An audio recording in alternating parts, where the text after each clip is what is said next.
2nd, 2003. We are going to begin tonight with an IT deployment and training from Jason Painter. We are all excited, Jason. Is there mouses to these things? Your finger is the mouse. Like, I was serious. There's really no mouse. No. Okay. Oh, Your this finger is the hard. mouse. That's having issues.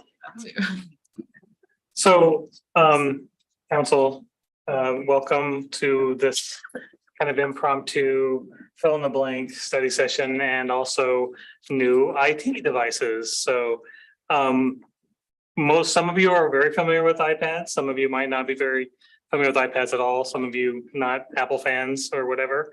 But first, let's talk a little bit about the device itself. So the iPad is a fantastic device for exactly what we're trying to do. We're trying to keep the city secure and efficient and provide a device that is rugged and safe for you guys to use. Yet we can also remotely control it and remotely, if anything happens to it, help you remotely access different items and things like that. So I can, I think I put the wrong button over here. Sorry, doing double duty.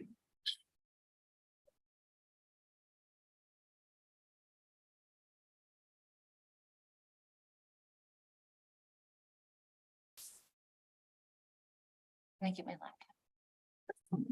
John already asked. John did too? Mhm. Deep breaths. Progress is tough. You were there, Mr. Optimistic. It's so much easier than a. Bought my own 4 years.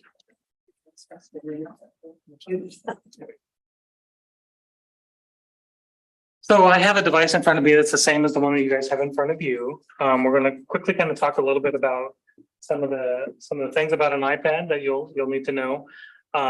First things first, if you haven't already done it, you'll see that there's a little application that looks like I don't know what that even looks like. Kind of just a colorful hexagon, if you will. That is the Microsoft 365 app. If I could have everybody open that app. And if you haven't already done so, I need you to go ahead and enter your email credentials.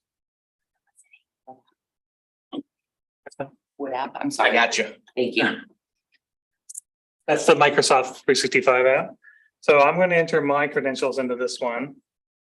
It's your first part of your credentials is always your email address. The 1 month free trial. Shouldn't be asking you for a free trial. Well, that is what it's asking you. I swear. Amy, you can't write about this. People are not going to feel confident with me. Yeah, maybe on a sit fire. Stephanie, would you like me to come sit by you? There you go. Never mind, I picked the wrong Like one. I said, anybody under the age of 31, this can have all that. It's gonna be. You might want to update it. It's just not. Okay. So once you have your Being in it. email address in there, go ahead and enter your password, the password that you have for your city.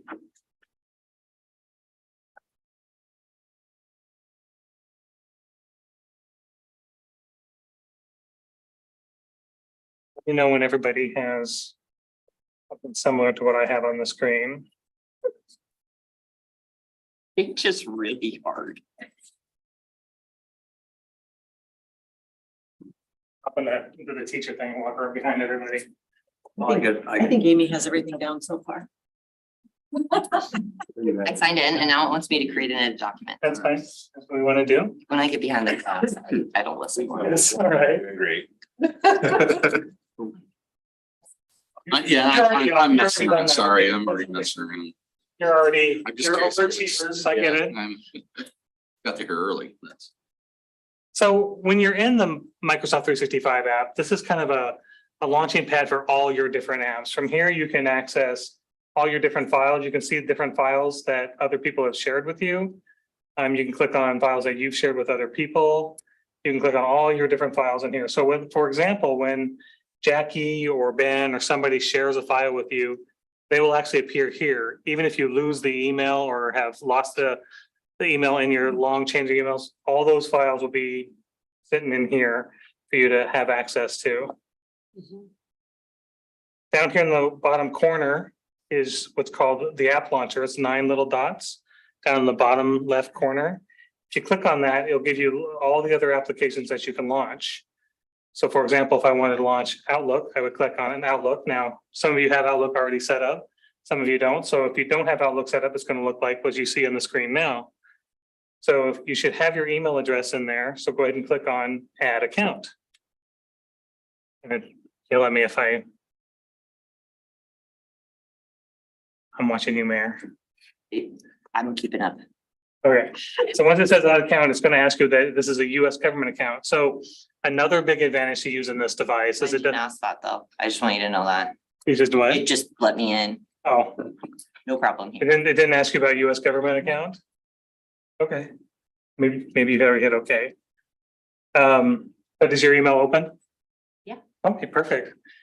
The reason that another nice tool about this is because we use Microsoft Government Computing Cloud, which is a higher level security than other Microsoft accounts.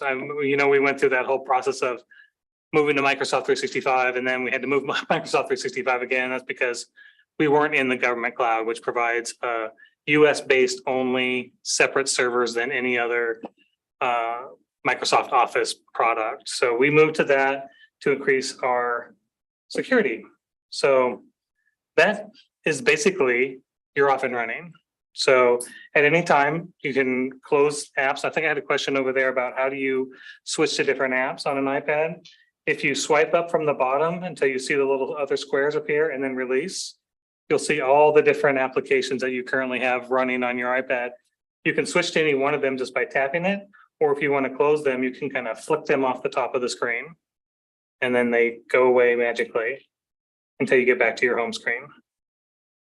Another application that will be invaluable for everyone to use is the Civic Clerk Forward View web app. And you'll notice that we've created a little shortcut all the way on the dock, all the way to the left. And it looks like the Indian old logo. And it says Board View. Tapping that will open up your Civic Clerk. That is sign in. And the sign in, of course, is your, not your previous place where you worked, but your. Still has Iowa.gov in it. You can click remember me so that it will remember you in the future. And of course, you have a really complicated password.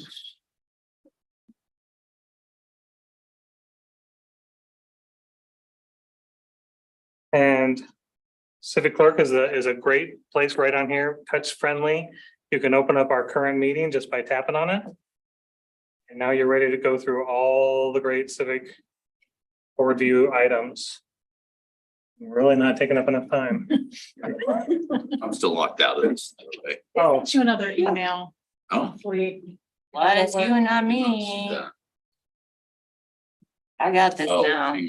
I figured it out. It's under other, I always. see Okay, that. maybe, yeah, let me, Oh, if it so- doesn't work, Right, that's otherwise my I'll reach bad. out to him again. Yep, I got it. so the focused and other, that's some people like, some people don't like. Yes, If you don't like it, you can click on the little gear in the bottom Okay. left thank you. and then in settings. And the settings. Focus, yeah. Focus inbox or all. Or badge count. I'll walk through that again one more time. So if you don't like the focused and other emails, you can click on the gear in the bottom left. Scroll up a little bit till you find the thing that says focused inbox and you can turn it on or off.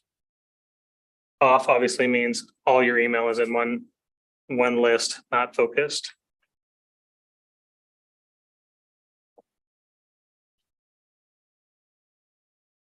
All right, now it's question time, and we have to have at least 15 minutes of questions. One already. Awesome. How do we add a printer? How do you Like add a printer? City printer. Sure. Settings Settings gear, down to bottom, yeah. and you scroll till you find You printers. tell us that.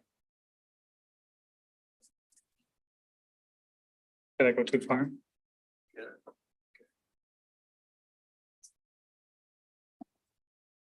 Paper app, pencil. Or if you don't like it, you can always search.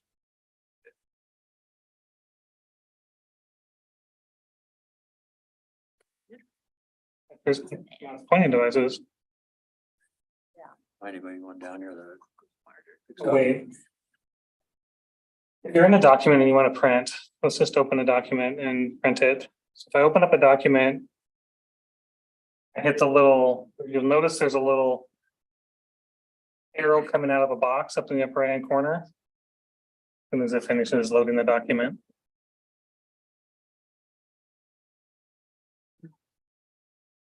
Come on. I would pick a really big document to open. It's 4 pages.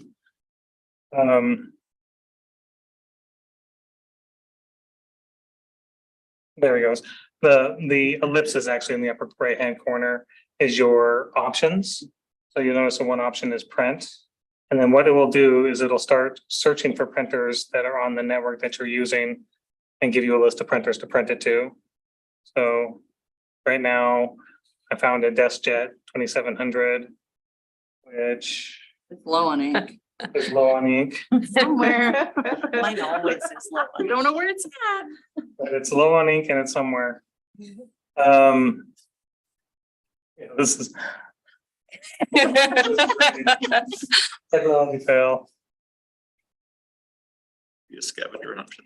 It'll be a scam. I don't think, because we're using Corp Wi-Fi in here, I don't have the Corp Wi-Fi in this area connected to all of our network devices in case anybody else is in here. I know it is. So. Yeah, so that's how you would find them. So that was a good 4-minute question. 11 more minutes. Can I, is it possible? Heather might have a lot to talk about. Is it possible to take all the files that I've saved? Because like I keep all the past Mhm. meetings stuff. Can I upload those from my computer into this? Absolutely. So the files that we were just looking at under this Microsoft these are stored in your cloud called OneDrive. Okay, So on your computer, same deal, open up Yep. the Microsoft 365 app and you go to OneDrive and you can drag all those in there okay, and they'll appear here. okay. That way I can just give them off, take the whole folder, move it off Yep. and put it in here. Okay. Yep. And then, I'm into Civic Plus now, but it's not taking me to the main page, just manage your account page is all. Right, clicking on.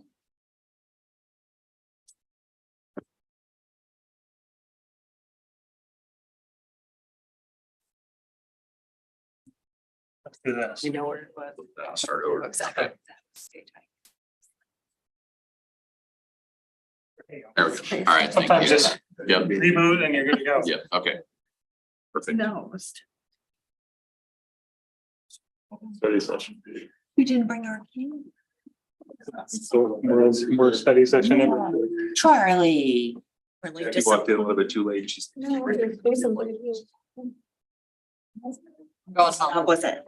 I'm going home. Christina's done. Meeting's done. It is 100% done. Okay. All right, well, with that, I'm gonna turn it over to Heather.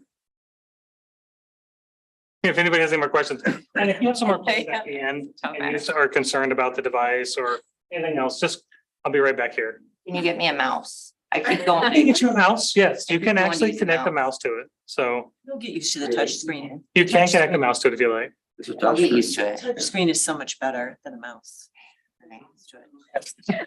A lot of germs on the screen though that we're touching. If anybody wants a mouse, just let me know, I can get you a wireless We mouse. clean it every day. I will. Thank you.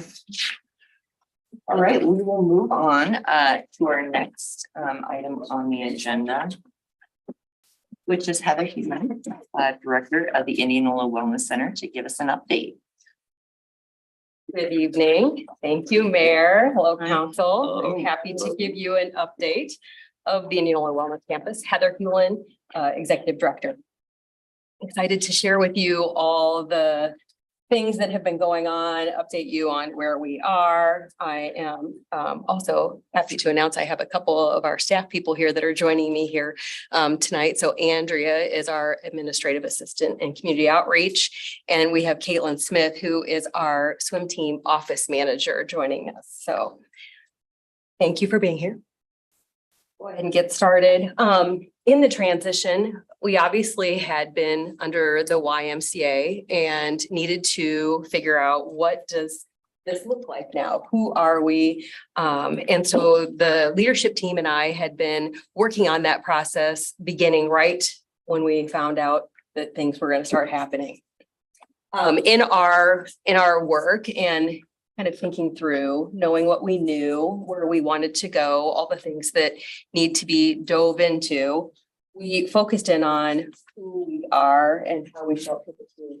At that point, we had determined, instead of all the different and variety of things that we were tasked to do under the YMCA, we really needed to focus in on the wellness piece, showing up in the wellness area in our community. We already have an incredible Parks and Rec department. We also have a library that offers incredible programming for youth.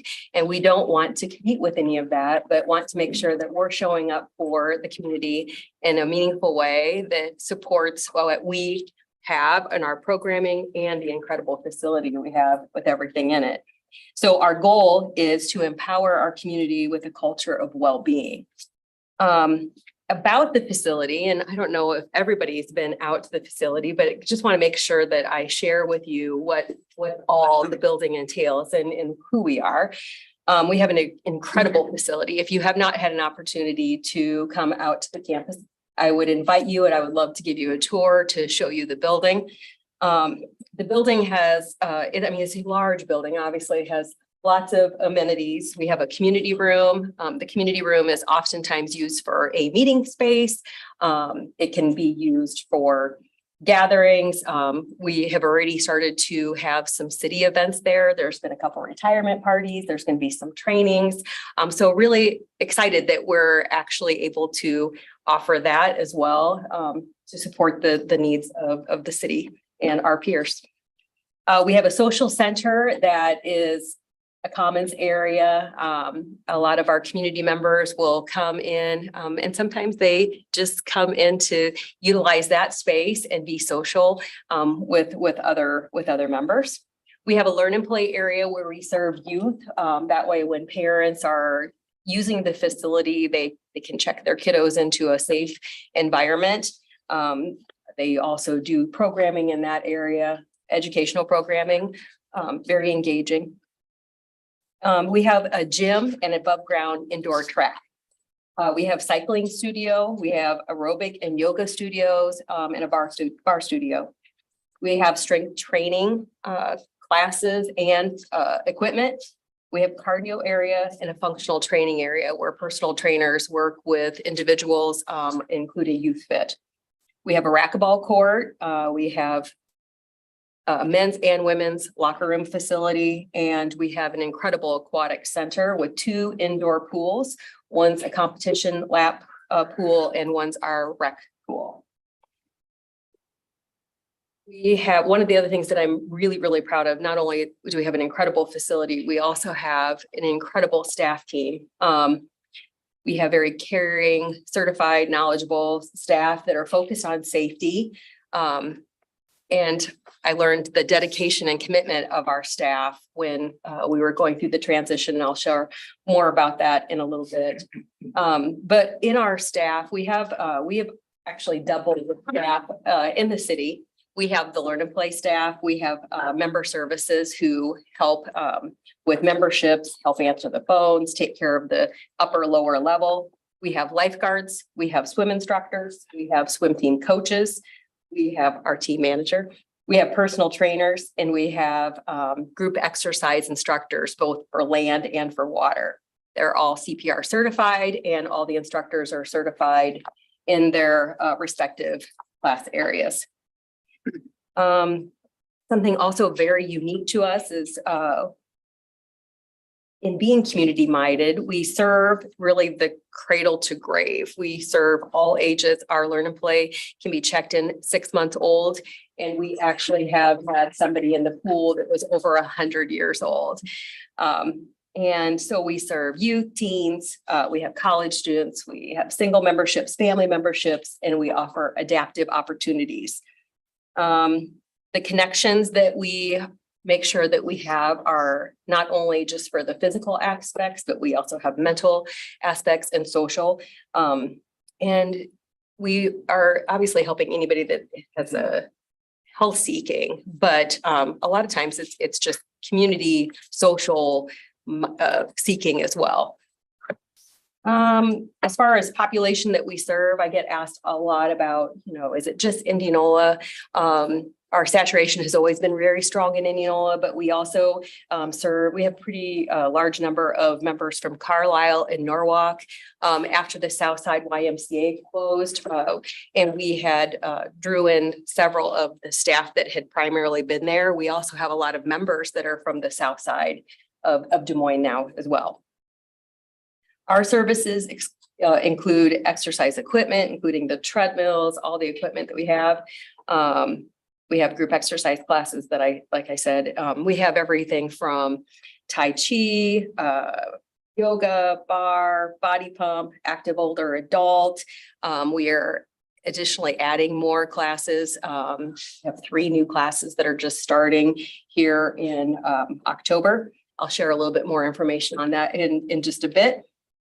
And like I said, we have swim lessons, we have lifeguard trainings going on. We had already been working with Afton at the outdoor pool, and that has served really, really well. That way we can have guards that work at both. And it's nice to be able to have the indoor training in the off season for the outdoor pool to be able to get ready to go in June. And then, of course, we have our competition swim team.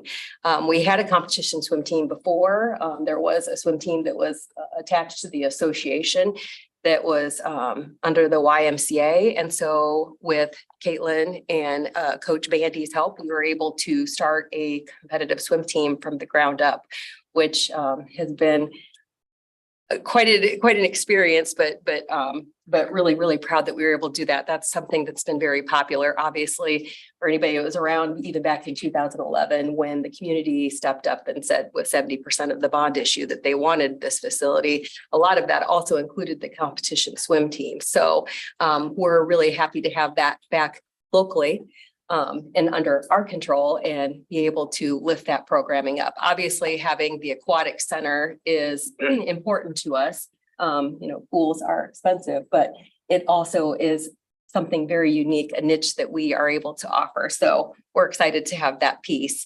And something really cool about that is when we've been, obviously in the community, and now we're part of the city.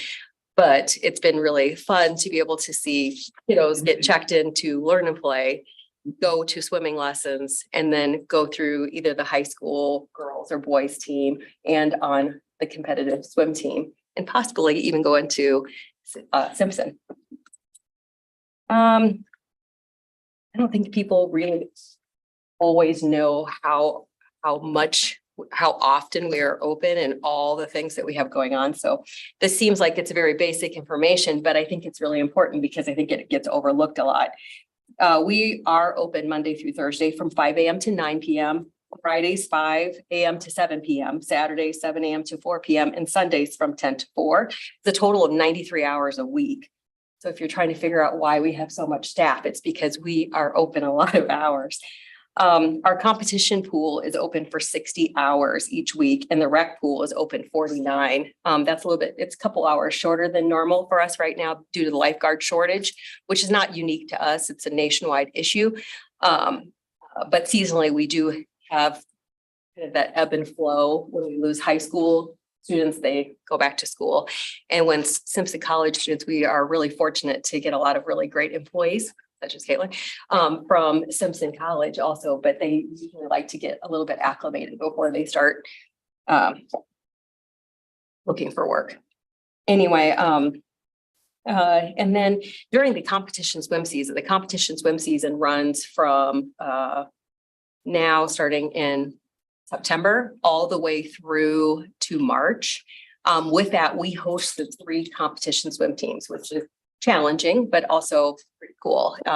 So when we have our competition pool open for 60 hours during competition swim season, 34 of those hours are dedicated to those competition swim teams. So we invest a lot of time in our partners, and obviously that programming is really, really important. And when I say partners, you know, we have the 2080 agreement with the school district and with Simpson College to host those teams. Currently, we are open all holidays with the exception of Easter and Christmas. And we're open from 8 to noon. So also one thing I need to note when we're talking about the pool, the two pools, we are required to have 3 lifeguards on duty when both pools are open. That also can create a challenge when it's hard to get lifeguards anyway. That's an obviously important safety factor, and we don't want to discount that, but we do acknowledge, and I think it's become more obvious after COVID that pools are a business. You know, I don't think it's always looked at like that way, but they are a business. And when there's lifeguard shortages, that makes it really, really tough to have it open, not only from a membership standpoint, but from the programming standpoint that we're already committed to. And having three lifeguards on at one point, that's a lot. We usually are able to fill the positions that are either in the early morning or in the late evening, but when usually lifeguards are younger, they're typically like high school or Simpson College students, and they have school. So that makes it a little bit harder to find lifeguards. But we do have a lot of active older adults, and I keep reminding them whenever that I see them that they could be lifeguards. Anyway. Let's see here about our staff and our leadership team. We consist of 3 full-time employees. We'd like to make that 4. We are short a full-time lifeguard right now. That is something that we had previous to the transition, that full-time guard went off to school. So we did lose her. So we have the 3 full-time employees, and then we have 6 part-time leadership employees that oversee a variety of things. That's a structure that we went to about 2 years ago. It was really helpful to actually have dedicated focus in areas that we obviously need more attention on. And so have been able to really do some incredible things and drive the needle with their help. Andrea's here. The 2 other full-time employees, Casey Garcia is our aquatics director and Diane Thomas is our membership director, have also been at the facility since we opened in 2013. So while there is an ebb and flow of turnover, it seems like seasonally with part-time staff, we do have really great retention in our staff team overall, which was really, really beneficial for us when we were going through the transition. 122 employees were given the opportunity to express interest in going through the transition from the Y to the city. And of them, 99 came over. We only had 1 that said, I don't want to work for the city, but everybody else they were going off to school, to high school or off to college and stuff like that. But otherwise, everybody else transferred over. So, and they had to go through quite a bit. Like they, to work for the Y, they had to complete a background check, but to transition over, everybody had to fill out an application. Everybody had to go through the background check, and they also had to do a drug screen, and those had to be random. And so that was challenging during the summer and getting notification and having to go do that, but they stuck with it and did it. So I'm really happy that they went through all that. It really just shows the level of commitment and how much they love being there. So I appreciate everybody on our team. And typically we would normally have between 100 and 125 employees, depending on seasonal needs. Usually our membership starts climbing around the fall time. We peak out usually around February. Our numbers are a little bit different than normal. We have been gradually seeing increases higher than normal. And I do believe that that's because the positive support for the local takeover. So I think that's been a really great thing. And I'll share more information on that in a bit. Going through the transition, we broke it up into 3 phases. I'm proud to say that we're through phase one. And I thought phase one might be the toughest one, but now being in phase two, I'm like, no, phase one was so easy. Phase two is a little bit trickier. So phase one was moving all the staff and members over. Like I said, everybody has been very positive, very encouraging, and super supportive. Our staff was really impressed with it after we closed on July 29th under the Y and opened up on July 30th under the city. We were surprised that it actually just kind of went like, we were waiting for like the sky to fall down or something really to go wrong. But I have to give the team 100% credit. They thought through everything, and literally we just had a day and turned on the lights and it was all good. But now we are having to like slow down. We were definitely in survival mode, getting through, like just getting all the staff through, getting all the members through. And now it's time to take a pause, step back, and really like put into place all the foundational needs. We are working in completely different new operations, new systems, new policies. So what was before is all very different now. Everything needs to be reimagined and reviewed, which is a great opportunity for us to do a lot of things that we really wanted to do. It's a lot of work, it's challenging, but everybody's really excited to do that because a lot of things that we wanted to do before and couldn't are going to be able to. So excited to do that. Excited to be going through those opportunities with the team and with the fully filled board of trustees. We have an incredible group of 7 volunteers. Fortunately, some of them have been involved with us before and served on our advisory board, and some of them are brand new. So it's really great to have that nice mix. We have a nice mix in age and gender. And so they are already proving to be incredible thinkers, independent thinkers. I love the questions that they're asking, very thoughtful questions. And I really am enjoying working with them. So we have a lot of work to do. So it's a good thing. And then we're in phase 2. And like I said, all the operation systems is new, which can be very challenging. You know, things that would have before taken 5 minutes. We were fortunate. Thank you for purchasing the software that the Y had used. The Reclick Core has been incredible. That helped. Obviously, that was all of our membership runs through that software. And it has amazing reports, great detailed reports for us and stuff like that. Part of the trickiness is we didn't actually have access to all of that before. So it's been really fun to be able to see all the information that's available.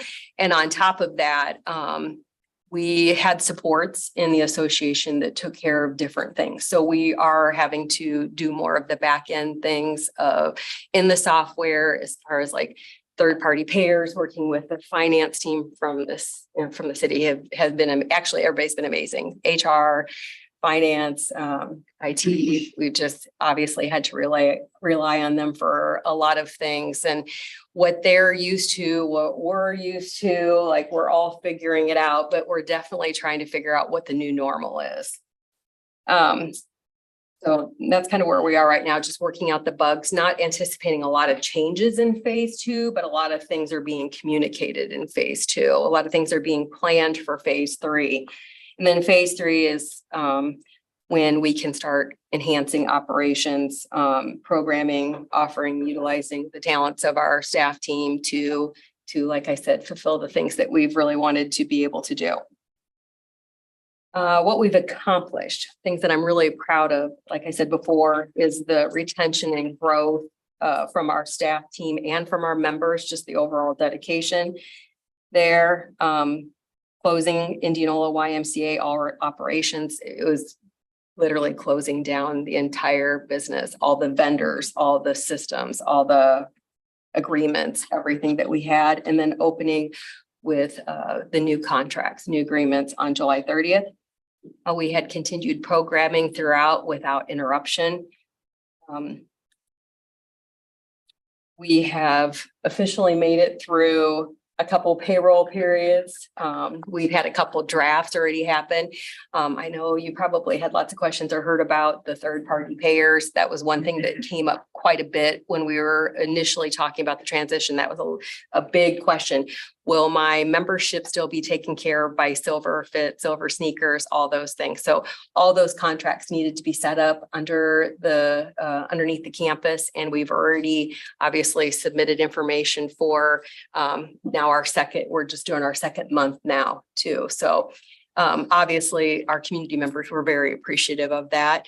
That's also a new thing that we have not done that side of this, and it's good. It's been a lot of work, but we're getting there and we're happy. It's a nice benefit. It's definitely anytime people can utilize their insurance benefit and access the building to be healthier, we definitely want to support that. And it's been really great that the city recognized that, and thank you for approving filling the positions of the maintenance manager, the HR, the additional HR person to help Courtney, and Aaron Young, the communications manager. He's already come out and met with the team, and we're really, really excited to be able to work with all of them. So thank you for the support in that, because not only did the city employees already need that, we definitely do. Challenges and prioritized tasks that we have now is, like I said, just the slowdown of going through all the policies. We've obviously been working under policies. Some of them will adapt. We'll obviously move forward with what things that work, and the things that don't, we'll be running that through the trustees. They've already started working on their rules, their guidelines for how they work, and I have given them also facility policies, member code of conducts. We have lots of things that we need to go through just to make sure that we're all on the same page. And they had already pointed out a couple of things. I'm like, oh, that's really awesome. So it's good to have an incredible staff team that's very knowledgeable in lots of areas, and then have the lens of the trustee. They're looking forward to updating you and bringing things forward after they go through it for your obviously review and approval. Something else that we're starting to do, we transitioned everything as it was. The messaging was we weren't going to be changing rates. We're going to try to keep things as seamless as possible, which we have done. But we also cannot continue to keep some of those things in place. Under the Y, it was, as much as I love the mission, obviously it's not going to be wise for us to continue with financial assistance in the manner that the YMCA handled that. We will still be able to offer some sort of assistance, but it's going to look more like probably what Parks and Rec is doing. To be able to continue that. And then there were agreements that were set up with the association, with their corporate discounts, where different businesses have discounted memberships. We've started communicating that those will go away, and we'll phase those out. Obviously, we've been watching our reports, trying to see what kind of impact that would mean for membership. What does that mean on finances? But also recognizing that being community minded under the Y and under the Y's mission is very different than being community minded under our own local. Obviously, we don't want to have a bunch of different discounts in place. So started already working through just some early conversations with that. The Board of Trustees have already asked for some information, so we're providing that information for them. So those detailed reports have been very beneficial. And of course, we do have obviously historical data from the last few years. So some of those things will obviously change, but it's good information to know and keep in mind as we move forward. As I said, the staffing of the pools is a challenge, a priority for us. And if you've been following it all, pools are, I always laugh about it. It was one of my favorite statements in the 2080 agreement. Pools are complicated, and they are complicated and they are expensive. And so Another challenge that we have is obviously our pools are, getting be about 10 years old. There is maintenance that needs to be done. Same way with equipment on our fitness equipment is all original to the building, except for maybe some of the stuff that we would have inherited from other branches. So that is challenging too. It's difficult to get parts for the equipment that we have, and it's also very difficult to find people that are certified in fixing those. JT has come out, our new maintenance manager, already been taking care of a lot of things that needed to be fixed for us. So we're appreciative of what he's already been able to take care of in a very short period of time, and looking forward to making sure that we are doing what we need to do to take care of things. A couple of things that are really, really important is just to give you a heads up, it's going to be coming. We know that our pools need to be drained. They definitely need to be drained. They need to be cleaned. They need to be repainted. We've been having a lot of problems and a lot of challenges with the pools right now. And the maintenance of that is going to be very important. We're excited that we're working with our supports, our new peers in the city. But now is the time to just like slow down and figure out exactly now, what is the policy for this? What is best practice for that? What's the processes? There's so much communication that goes back between HR and our staff team, and finance and our staff team, and just making sure that we are doing things the way they want us to, and what the way it serves us all. And then, of course, working to find that balance of making sure that we're affordable and sustainable. Math matters and money matters. So those are obviously high priority for us. I already talked about the trustees. I oftentimes get asked about just data, membership information. So membership data, this is a win too. I'm very excited to report this. We have, like I said, an incredible staff team that have just really committed and connected with our community in such a great way that as we were going through the transition, I wasn't sure, obviously I had been there when we opened. I had been there when we were shut down and reopened under COVID, and had no idea what it would look like when we shut down under the Y and open up under the city. And so my fear, and Andrea will laugh when I say this, but I was in a meeting saying, oh my goodness, we're going to have like 200 units. It's going to be terrible. We had a goal of how many waivers that we wanted signed, and waivers were members that had said that they gave authorization to transfer their information over. And so some of them would have included membership, and some of them would have been program participants. We really wanted to transfer over with 1,800 of those waivers, and we had 1,801. I joke not. I don't know if a staff member just said, okay, she's got to have it, so let's just go ahead and add somebody's name. Anyway, but we did get over with that. And then, so we just finished up September, and when we talk about membership, we talk about membership units, and then we talk about membership just full members. So units is guarantors, a account. So a unit can have one person or 10 people, a whole family on it. And full membership is a different number. That's all of the units and the members in it combined. In September of 22, so last year, we had 1,450 units and 2,489 members total. At the end of September, this September 2023, we had 1,711 units and 3,182. Which is wonderful. So we do know we have a lot of new faces in the facility. We've also heard really great things saying, I didn't want to give my money to the Y, but I support you being part of the city. And then, of course, it's also been a really nice bump for us, including the wellness program for staff for city and IMU employees. I know that has created some challenges as far as like the communication of the benefit and stuff like this, but in the end, that's I think a good thing for everybody. So that's kind of the numbers. I also did pull some just because I love the membership. It's where I started. I oversaw members, the member service. I was member service coordinator when we opened up in 2013. So that's where my heart is. I love the membership information, just membership data as a whole.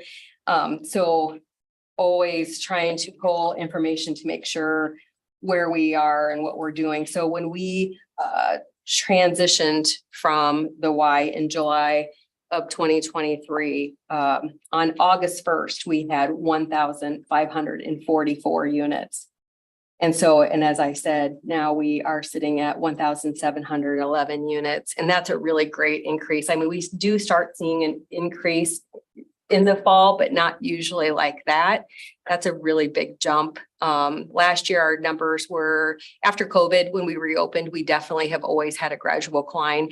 That obviously had a really hard impact. And then just some of the I would say, unsureness of the association. There was a lot of people that were very leery, not understanding what would happen with membership. So I think that knowing that it's under local control, there's definitely a new, a trust. There's definitely a trust there. So thank you for providing that for us, not just for our members, but for our staff as well. And then our busiest days are Mondays. Always, we have an average of like 500 scans, 500 people come in on average on a Monday. We have our biggest members from Indianola, obviously, Norwalk, Carlisle, Milo, Des Moines and Polk City, Ackworth, Sandyville, and Lacona.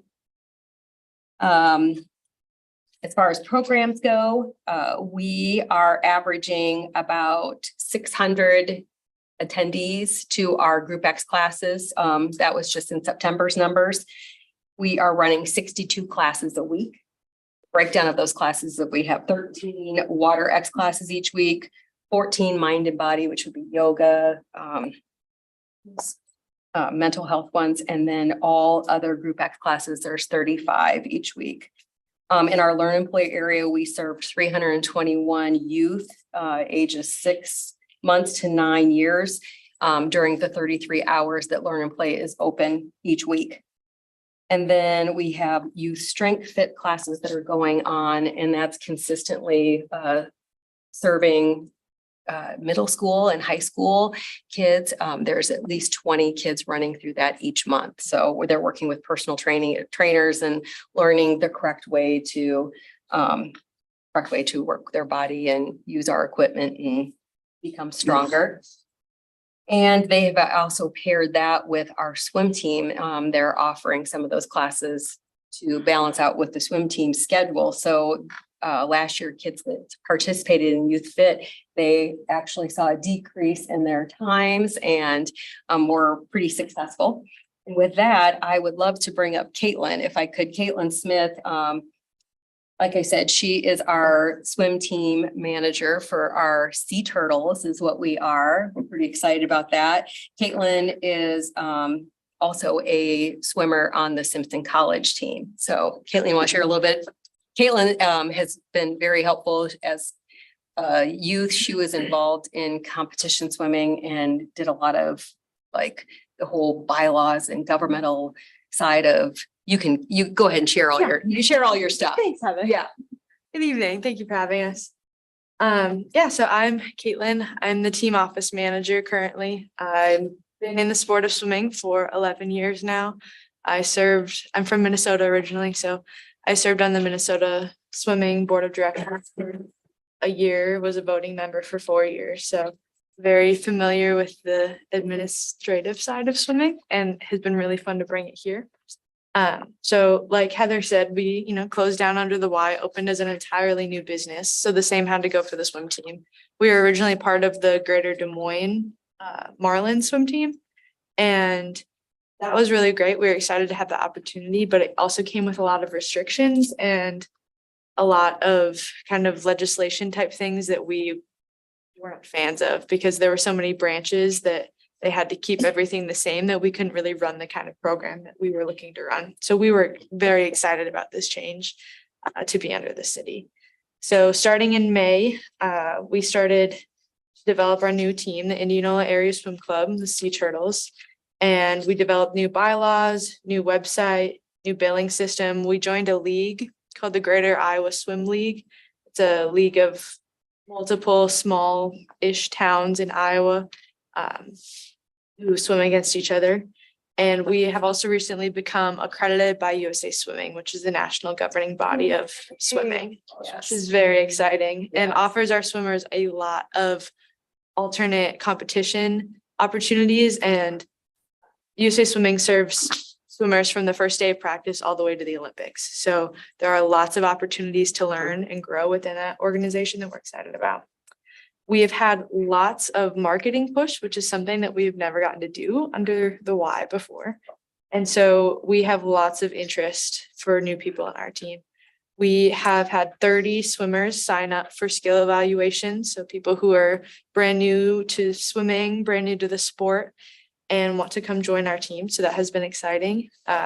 As of now, we have 59 registered swimmers, and registration doesn't close until November 11th. So we've still got about a month for people to register. And we're hoping to see a lot of the high school girls swimmers come back to our team. They're very much looking forward to it after their season. And it's just been a really great opportunity to be able to continue this sport in our community. And it's something that a lot of our swimmers and a lot of our families were really unsure about, really nervous that they weren't going to have a team anymore and that they were going to need to drive to downtown Des Moines or to Walnut Creek to practice. And so it's been really exciting to be able to keep it local here and also develop some of our own structures and get to train our swimmers how we want to, which has been very new and really exciting for us. If you're interested more in the swim team, I'll be presenting in more detail in October at the Board of Trustees study session. Free to stop by. Thank you very much for your time. I'd like to publicly take a time just to thank Caitlin for all her work and just, I knew nothing. I don't even know how to swim. So it's really, it's been really helpful for her, right? Really been incredible to have her just knowledge and skills and be able to help us build that team up. And I remember when they first mentioned the sea turtles, I'm like, turtles are slow. They're like not in the water. I'm like, oh, okay, that makes sense now. Anyway, so thank you, Caitlin. Anyway, but I guess that kind of wraps up my update, but I'd be very interested to hear from you and see if you have any questions, if we still have time. Few minutes. Heather, I do have one question. What is the Sure. hiring age out there? It depends on what area you're talking about. Learn and play can be 14, 15, Okay. 16. And lifeguards, same, but member service, they need to be at least 18. Personal trainers obviously need to be at least 18. Group X instructors need to be 18. Hiring? Oh, yeah. I got 14-year-old. Yes. Yes. Does he want to be a lifeguard? Girl. Oh, she want to be a Can lifeguard? she be a lifeguard at 14? Mm, You and her might I'd have have some to- classes first yeah. together. Yeah. To do with kids. I was just running some quick numbers here. It looks to me like then you, on your membership units, you got a 15% increase in that number and a 21.72% increase in your total membership. So applauding you and your staff. Been really wonderful and thank you. Thank you for that. But I honestly, it's the team and obviously just knowing that it's under local, I think control has been really, really helpful. So thank you for all that you do to build that trust too. You have any idea what the maintenance costs and fitness equipment, the upgrades are gonna be? I mean. I know That's fine, gonna but- be a tricky one for us. number, I'm sure. Under the association, we had a maintenance department that had a team of 4 people. One was specialized in pools and he had been around the Y for like 30 some years. And so he definitely knew the equipment. I'm not 100% sure on what that's going to look like. We obviously are putting numbers to what we are already seeing, but we do know that there will be obviously preventative maintenance plans that we need to start getting, like to start having to prevent some of those issues. I know that early on when we opened, we were having lots of HVAC issues. And after the 28E agreement, Amendment 1 was put in place, and there was some requirements that needed to be met by the Y. I know one of the things that was added was a preventative maintenance schedule for just like Waldinger to come in and do a plan. We need to set up probably something similar with the pools. Thank you. Thank you. Any other Thank you. questions? Thank you. Thank you to your team. Thank you for being here. We'll take a quick 4-minute break and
I now call to order the City of Indianola Council meeting for October 2nd, 2023. If we would rise for the Pledge of Allegiance. I To the flag of the United States of America and to the republic which stands one nation under God, indivisible, with liberty and justice for all. You would call the roll. Councilmember Beach here, Parker, Present. Dalby, Here. Richardson, Present. Schroeder, Ray, Mayor Harrison. Present. We will move on now with the swearing in of Sergeant Devin Thomas. Would like to come to the front.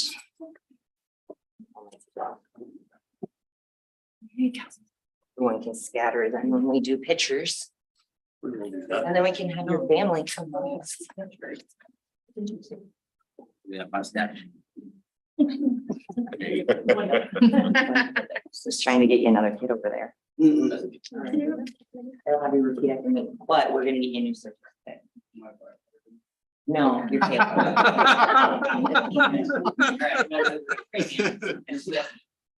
I, Devin Thomas, I, Devin Thomas, do solemnly swear do solemnly swear that I will support the Constitution that I will support the Constitution of the United States of the United States and the Constitution and the Constitution of the State of Iowa, of the State of Iowa, and that I will faithfully and impartially, to the best of my ability, to the best of my ability, discharge all the duties of discharge all the duties a police sergeant of the City of Indianola, of a police sergeant of the city as now or hereafter required by law.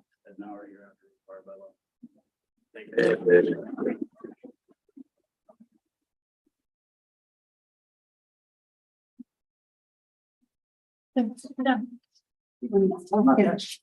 Could do a nice official. So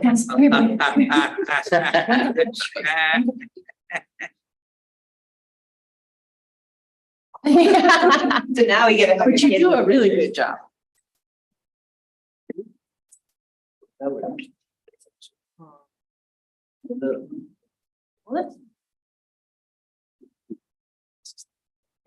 I don't know where to look. Yeah, it's looking.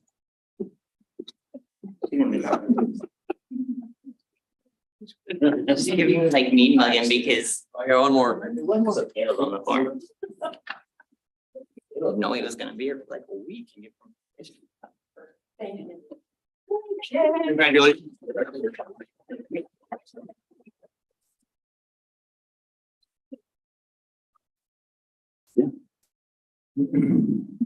Pass. Aaron? Oh, answer. All right. Congratulations, Sergeant Thomas. Thank you. Thank you, everybody. All right, we're gonna Yeah, absolutely.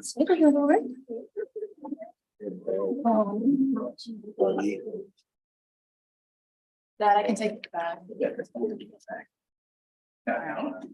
We'll move on to public comment. If there's anyone here wishing to speak, you can come now to the lectern and state your name and address for the record. Good evening, I'm Tim Wilson, 1000 Kensington Court. We have to drive by mayor's house to get to my place on the end of the cul-de-sac. I'm here this evening to speak about bike trails and bike riders.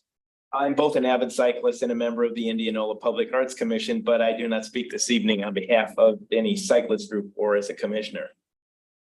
According to announced plans, a 3-mile length known as the Ferris Call Trail will be completed about this time next year, connecting our Somerset Trail linking Indianola and Carlisle with the south end of the Easter Lake Trail in Des Moines. Indianola will become the southernmost point on the nearly 500 miles of connected paved trails in central Iowa. This will certainly result in increased use of the Somerset Trail. Indianola will become a terminus of the network rather than simply one end of a scenic but relatively short standalone trail. We could easily see 100 or more additional visitors on Saturdays, Sundays, and holidays in the summer, and at least several dozen riders on weekdays. In order to take advantage of this new status, I believe it is essential to create a destination within a destination. We don't want riders coming to Hillcrest Avenue and turning around. We need a defined space that lets people know they've arrived in Indianola and that it's time to get off their bike and pull out their credit card. The condition of our trails is quite good, as is signage for the trails.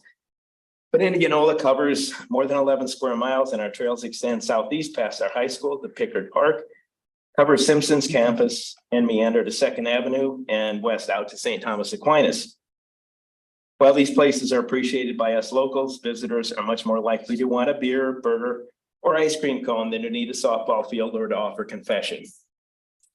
We want to lead them to a defined space where a business, a plaza, or a block that says, this is Indianola. No trails or bike lanes currently lead to the square, and creating on-street bike lanes would be a challenge, given the width of those streets. But signage can direct people to the establishments on the square that serve food and beverages. I urge council to direct appropriate city offices to use the ensuing winter months to come up with a plan, working with community and especially businesses that serve food and beverages, and perhaps regional bike businesses. Let's make the most of Indianola's potential as a premier trailhead destination. And I'm more than willing to be part of the discussion or help in any way I can. Thank you for your time. And I've got maps of the. We did actually, Des Moines has put out. John was part of a study. Steve. John and Steve were part of a study that we did last year regarding this very thing, and I can print it out. I can bring it over to your house and drop it off to you because it's Great. exactly what they were working on. And I know that the commitment of the council has been passed. Here, you can take that. I can get one. Any problem. We did provide financially to Carlisle on their outdoor bathrooms that they were putting. Well, we committed to $10,000 to help them get a grant. So we definitely are committed to this as well too. Cool. Goes hand in hand with our wellness, right? Yeah. Appreciate you bringing that forward. Exciting. You're Yeah. definitely speaking our language here. Yeah, Okay. There was a little bit of a discussion too. I don't know. You obviously are very familiar with our trail system, but where the trail curves back around going to the McVeigh Trail, where the propane tanks are there. At one time, that railroad bed, what I'd like to find out, I talked to Charlie a little bit about this. I'm not sure who the ownership of that, or if that is part of the National Heritage Foundation. But if there's something that we can do there as well that will take that and curve that on around towards the Arby's, at least to the highway, that might be a starting point as well. But there's some things there that we can take a look at, I think. But John and I were part of that discussion. It's a very good plan, and Stephanie will get that to you, I'm sure. So. Print it off before I leave and Look forward to work with Jackie. And yeah, I said it wasn't speaking on behalf of the Public Arts Commission, but we'd be happy to, if the arts figures into the grand design, be there's definitely happy to some art. participate. And signage is going to be important too. So. The key point is that they put a credit card. Yeah. Last weekend. Thank you very much. All right, thank you. Thank you. All right, moving on, item number 6, I need a first up. Does anything need to be pulled from? I need to pull the claims. Okay. Anything else? Can I get a first and second motion to approve the consent agenda with the exception of item B, approval of claims? Carly, want to give us a brief rundown here? Yeah, really quick.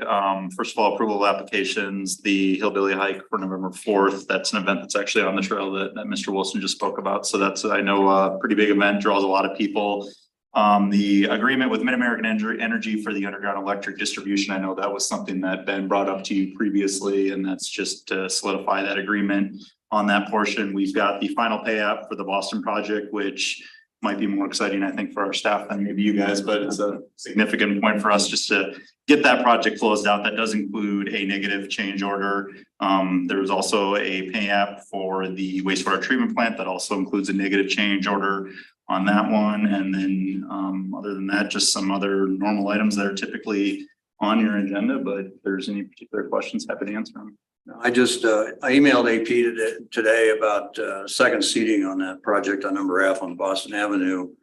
I don't know if it makes any sense, and AP and I have talked about this though, about including in some of our future projects, just including an add alternate on our bid process. If there does have to be a second seating required, that maybe that could be something we could look at, but he's taking a look at it, so that's all.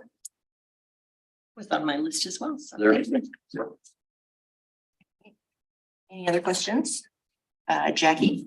Councilmember Dalby, Aye. Richardson, Aye. Schroeder, Aye. Ray, Aye. Beach, Aye. Parker. Aye. Circling back to item B, I need a first and second motion to approve the claims. Moved. Second. Any other questions on that? Jackie? Councilmember Richardson, Abstain. Schroeder, Aye. Ray, Aye. Beach, Aye. Parker, Aye. Dalby. Aye. Moving on to council reports, I need a first and second motion to receive and file the August EMS billing activity report. So moved. Second. Any questions, comments for Chief Chia? All right, seeing none, all those in favor say aye. Aye. Opposed? Passes. Item B, I need a first and second motion on the reappointment of Bob Kling to the Indianola Public Arts Commission for a term beginning July 1st, 2023 and ending July 1st, 2026. Second. Discussion? All those, oh, this is a roll call. So Jackie? Councilmember Dalby, Aye. Richardson, Aye. Schroeder, Aye. Ray, Aye. Beach, Aye. Parker. Aye. Back aboard, Bob. Item C is I need a first and second motion on the appointment of Deirdre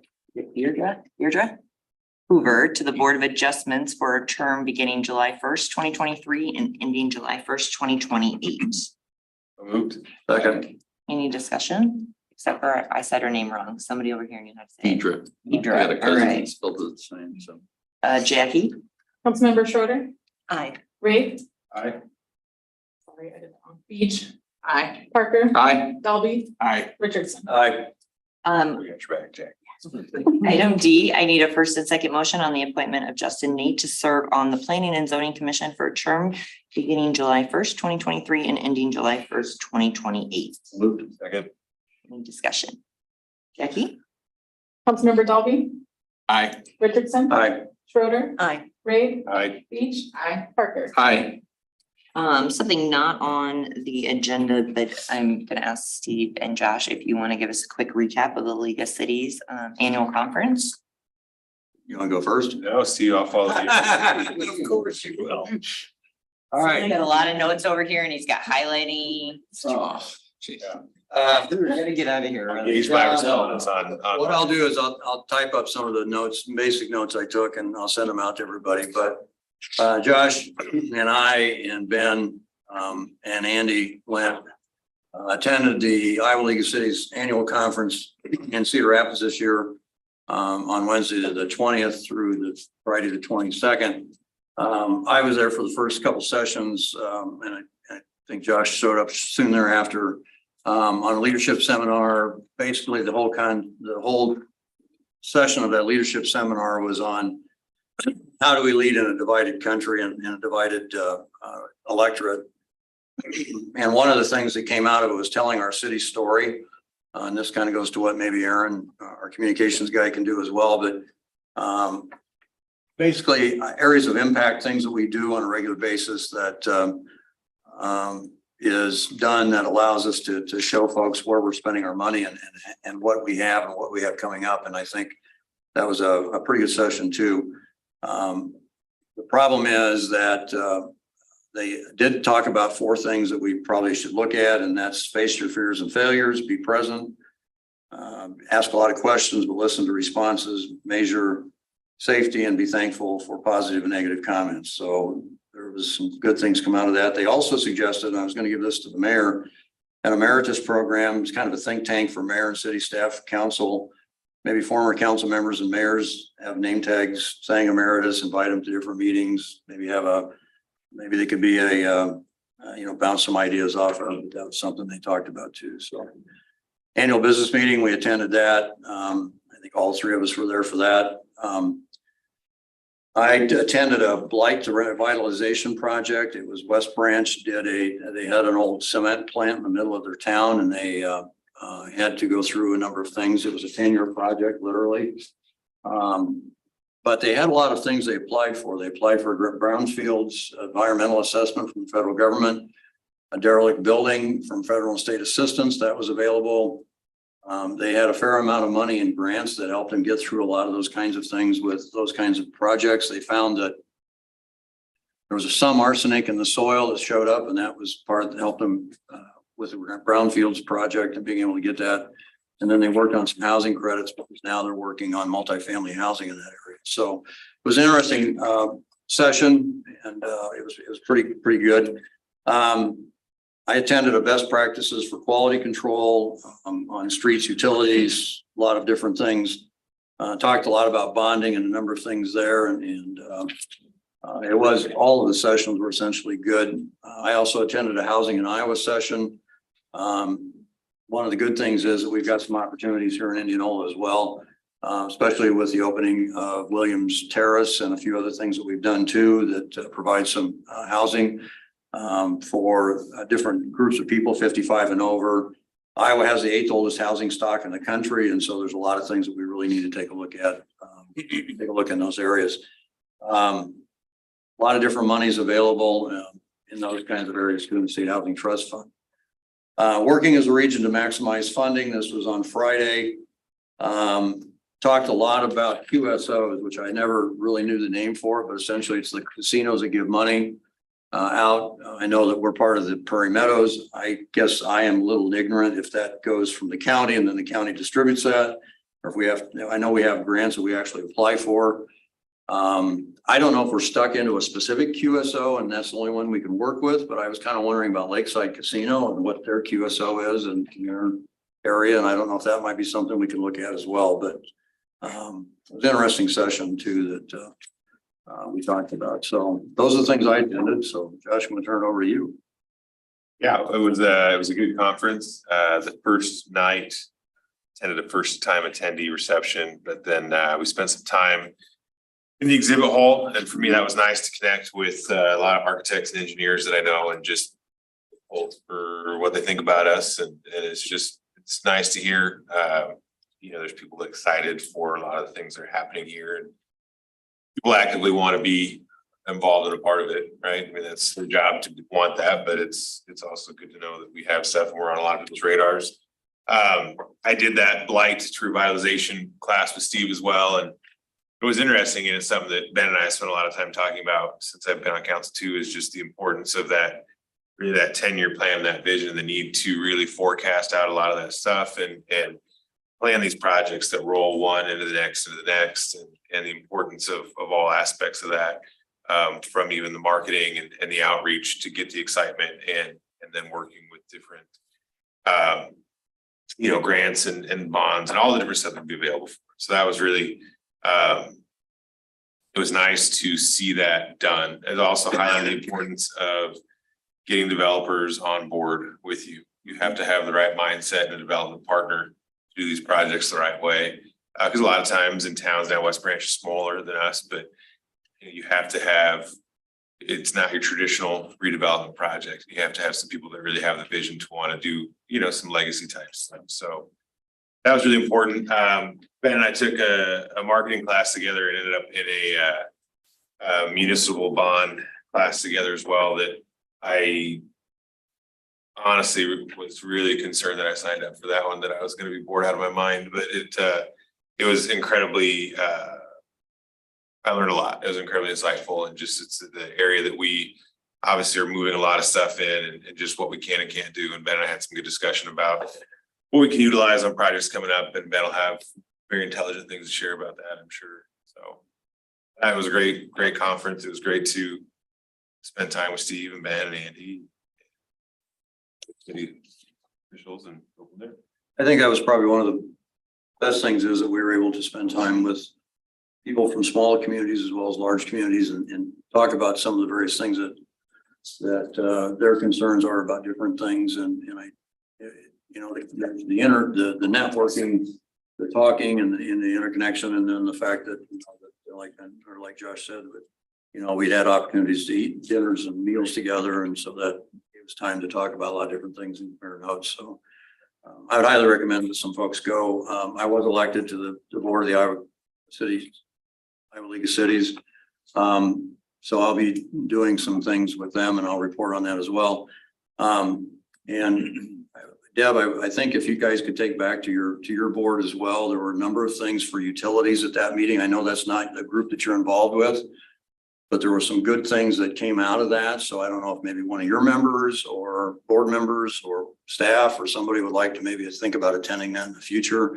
Because Josh and I both mentioned that there were some things that I think there was probably about every one session at least would apply to some of the things you guys, in every block, I think there was something that would apply to utilities that the cities have. So I would recommend that you folks go, send somebody anyway.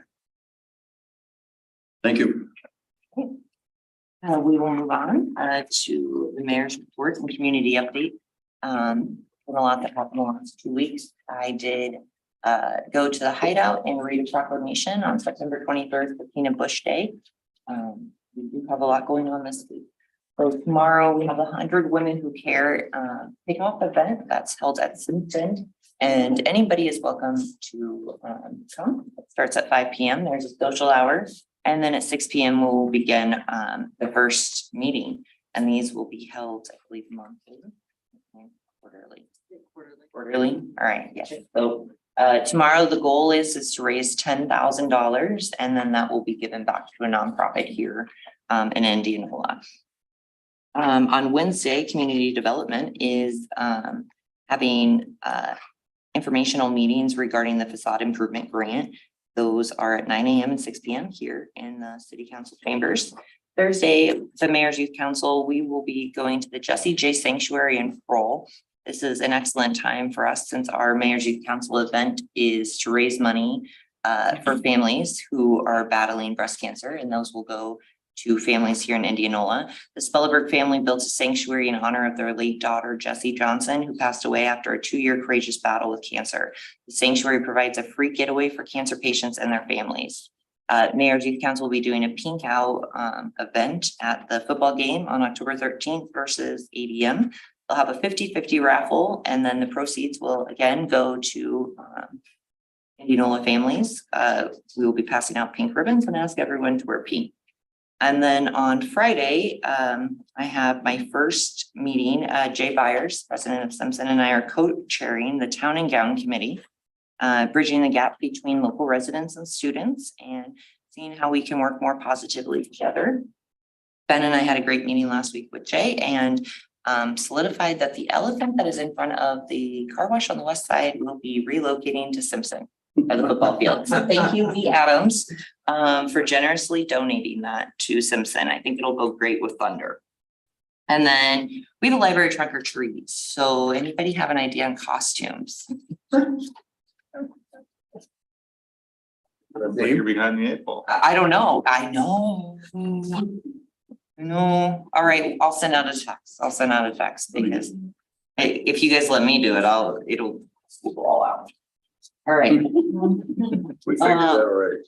Yeah, I don't like to lose. So the police they always beat us. Parks and Rec, they bring diggers and stuff like that. Item B, I am proclaiming that October 8th through 14th, 2023 as Fire Prevention Week in the city of Indianola. So I will read a quick proclamation. Whereas the Fire Prevention Week is an opportunity to learn about fire prevention and education, and whereas the National Fire Protection Association states that cooking is the leading cause of home fires and home injuries, and whereas the 2023 Fire Protection Week theme, Cooking Safely Starts With You, Pay Attention to Fire Prevention, works to educate everyone about simple but important actions they can take to keep themselves and those around them safe while cooking. And whereas working smoke alarms reduce the risk of dying in reported home fires, and whereas our first responders are dedicated to reducing the occurrence of home fires and home fire injuries through prevention and education, and whereas residents who have planned and practiced a home fire escape plan are more prepared and will therefore be more likely to survive a fire. Now, therefore, be it resolved, I, Mayor Erickson, do hereby proclaim October 8th through 14th, 2023 as Fire Prevention Week throughout the city of Indianola, and encourage everyone to be aware of their surroundings, reduce the risk of fire when cooking at home, and keep your smoke alarms in good working order. I also invite you to attend the Public Safety Open House on Thursday, October 12th from 5:30 to 7:30 at City Hall, and witness that where of I hereon set my hand and cause the seal of Indianola, Iowa, the second day of October 2023. The real question is anyone getting tased? They got tased last year at this. We got some new firemen. We don't practice hazy when Tasing, I heard ya. Doug. Yes, that was fun last year. What was the Are you time? gonna be dressed as a dog? I might have something in the works. Where the Time and date again. that is the public safety open house is Thursday, October 12th from 5:30 to 7:30. Sorry, what day was it? October 12th. And last year they tased someone and it was great. Was it Joe Colby? Firefighter, wasn't it? Yeah, Joe and Jill. Oh, it looked painful.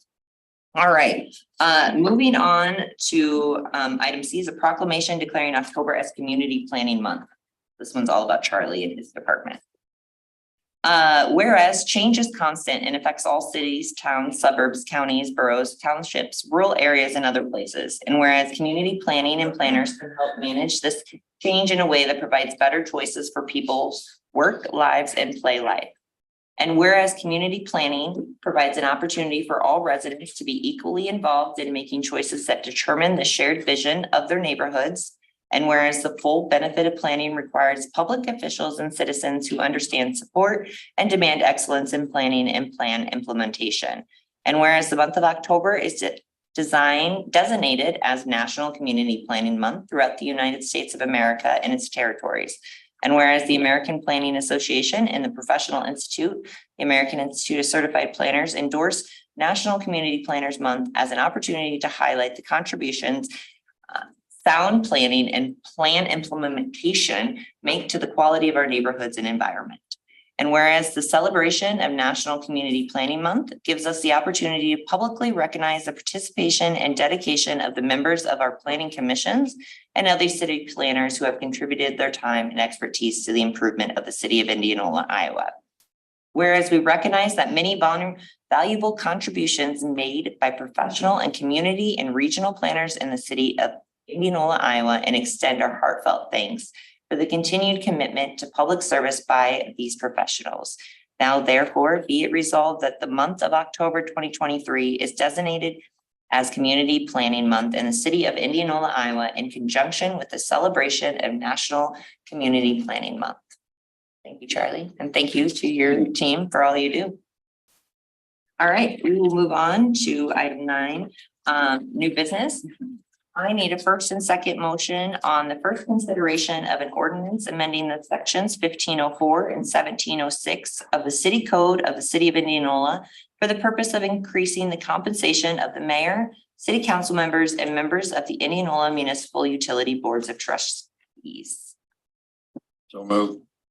Second, right? Charlie. Yes, and Ben asked that I just read his memo that was included in the packet, so I'm gonna try to do a pretty good job of going through that, and if there's any questions, I can try to answer them at the end. But with the completion of the Indianola compensation study as outlined in the 2022 strategic plan, and with the recent acquisition of the Indianola Wellness Campus, formerly the YMCA, it appeared to be the opportune time to study and evaluate the compensation provided to the mayor, city council, and members of the IMU boards of trustees. The results of this analysis, as was shown in your packet, illustrates the need to increase the salaries provided to our city's elected and IMU appointed officials to cover their time and cost associated with serving the residents of our great community. So the salary study that was provided and the comparables that was provided in your packet, I won't read you the communities, and I'm trusting that the council and the mayor have read this, but the average compensation for mayor is just a tad over $10,200, while the average compensation for the council is just a tad over $5,900. And as you're aware, currently the mayor in the city of Indianola is compensated $6,000 annually, while the council is compensated $1,800 annually. This is from Ben, but it is his recommendation that we consider the adjustment of these salaries to match the market average for those cities identified and used as comparable cities within our compensation study. I further recommend a proportionate adjustment to the salaries of the members of the IMU boards of trustees. Lastly, I recommend that the inclusion of a wellness benefit by providing a single IWC membership to the city's elected and IMU appointed officials in parity with the benefit provided to all part-time city and IMU staff. The proposed compensation for the mayor in the ordinance that was included in the packet is $10,250 annually. The proposed salary for the position of a city council member is $5,900 annually. And the proposed salary of the members of the IMU Board of Trustees is $3,250 annually. It is further recommended that these changes become effective as soon as legally permissible in accordance with the Iowa state statutes. In addition to these salary adjustments, Ben is also recommending a periodic cost of living adjustment to these salaries so that decades do not pass without addressing further deficiencies. And Ben did note in here to please accept his sincere apology that he will not be in attendance to this meeting to present this proposal personally. He is at the IMCA conference and will not be available. He did intend to present this proposal to you for your consideration during the October 16th meeting. However, it did come to his attention that any adjustment to an elected leader's salary is required by ordinance, not by resolution, as he is accustomed. Furthermore, it has also come to his attention that salary changes for elected officials cannot be enacted during the months of November or December. As such, he humbly apologized for the need to amend the October 2nd agenda to include this ordinance for your consideration more quickly than anticipated. He also respectfully requests that the city council consider posting a special city council meeting during the last full week of October. And actually, we'll go over that a little bit. We need to do it a little bit sooner than that. But again, he's trying to get those three considerations in before the month of November. We actually have to have the ordinance language published in the newspaper before October 31st, on or before October 31st. And again, his intent behind escalating the urgency of this consideration and for calling a special third meeting in the month of October is to ensure that we provide the public with complete transparency behind these proposed changes by ensuring that we have adequate time to provide 3 readings of the proposed ordinance. So a few things to point out as we work through this from staff just a little bit more since Friday. The ordinance that was included in your packet, there is one change, and that is on the mayor's salary. So it'll say the salary of the mayor is $10,250 per year, and that'll be effective January 1 of 2026. And that is just because of the current term of the mayor. We have to do that. So it is at the beginning of the next term of the mayor's position. And then councils would take place beginning January 1 of 2024 when the new council is put in place at that point. The other thing on the special city council meeting, we would need to schedule that obviously after your second consideration, that would take place on October 16th. So that meeting would have to take place somewhere between October 17th, but no later than October 25th. If we do it October 25th, we can then send the publication the next day and have it published on October 31st before that November 1st deadline. So we can discuss that, I think, after the potential adoption of the ordinance here on when that special meeting would be. But at some point before the end of this council meeting, staff would request some direction on when you would prefer that special council meeting to be. So that is all I have. And if there are any questions between Doug, Jackie, and I can answer them.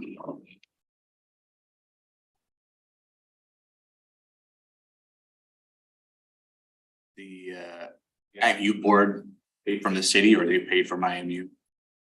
From IMU. Is there a total of what this would be in an expense? I was kind of trying to add it up, but. Without doing what that, I could. Give me a second, I can probably. Oh, figure no, it it's out. okay. You can message it to me too. I think I can really kind of figure it out. All right. If there's no other questions, Jackie? Councilmember Schroeder, Nay. Rabe, Aye. Beach, Aye. Parker, Aye. Dalby, Aye. Richardson. Aye. All right, moving on to item, to number 2, we need a first and second motion on a resolution amending the salaries of the utility board of trustees. Second. Any other discussion? Jackie? Just one question. Yeah. Do we know when that goes into effect? Is it also in effect in January? Then is it for them? Since they're not elected, they're appointed. That's the only question. I think he wrote the resolution as, he did it as January 1st. January 1st, 2024. Yep. Okay, thank you. Jackie? Councilmember Dalby, Aye. Richardson, Aye. Schroeder, Nay.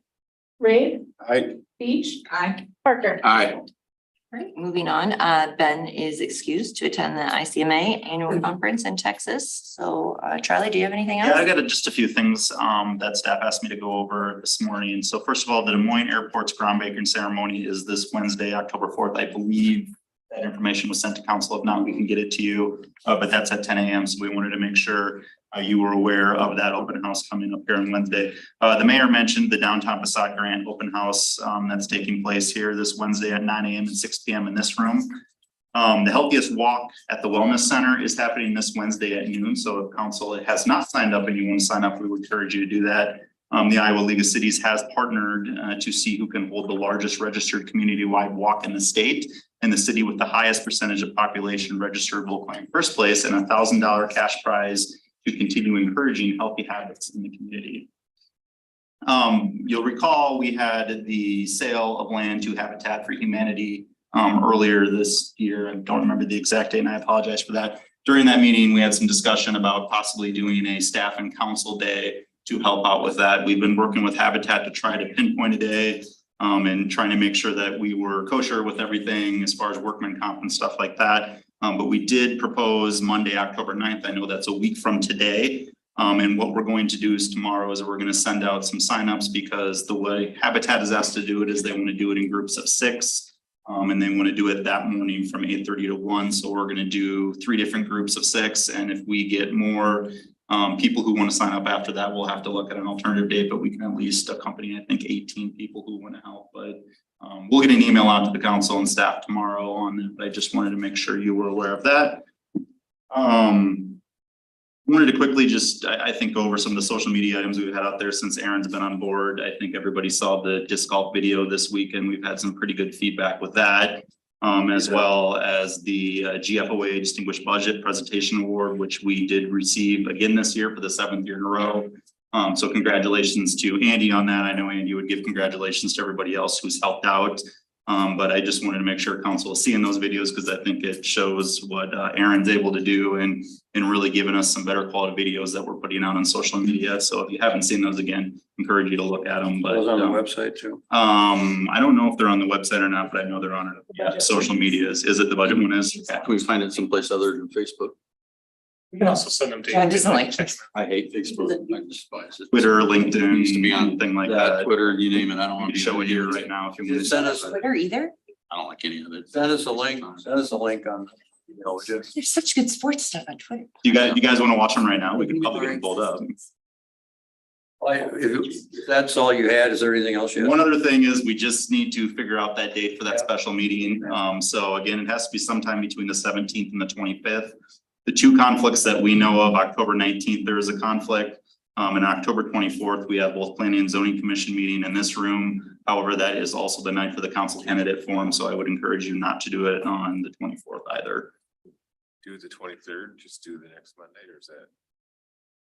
We could also Cause I do it by Zoom. I mean, you can do it either way. Yeah, and we kind of talked about that, and I think that's just up to council's, discretion at this point is, do you want to do it in a normal meeting time to allow the public to be able to attend? We can do it in the morning. We can really accompany anytime, I would think, so. You can do it. I think, to be honest with you, we probably should do it in the evening. I mean, we should do Yeah, it in the all the evening. time if we can. Yeah. I mean, that's. I don't want any, any opportunity for somebody to say, oh, they're trying to shove this through because we're not trying to be. So I heard the 23rd, that's on Monday. Does that work for everybody? Good. Yep. 6 p.m. Yep. Okay, we'll schedule it for then. And that is all I have. All right. I need a first and second motion to adjourn. Second. All those in